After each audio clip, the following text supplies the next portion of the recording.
Patuloy ang relief operation ng Department of Social Welfare and Development o DSWD para sa mga pamilyang naapektuhan ng pag-aalburuto ng Bulkang Mayon sa Bicol Region.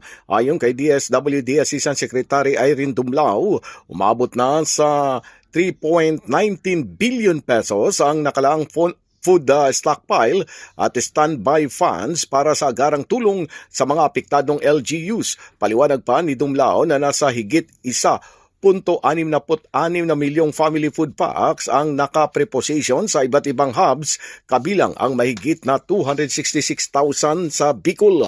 Dagdag pa ni Dumlao na mahigit 79,000 food packs at 1,400 ready-to-eat meals na rin ang naipamahagi, habang may cash for work at emergency cash assistance naman para sa mga apektadong magsasaka at evacuees. Sa ngayon anya ay mahigit 1,300 na families ang pansamantalang nanunuluyan sa mga evacuation center.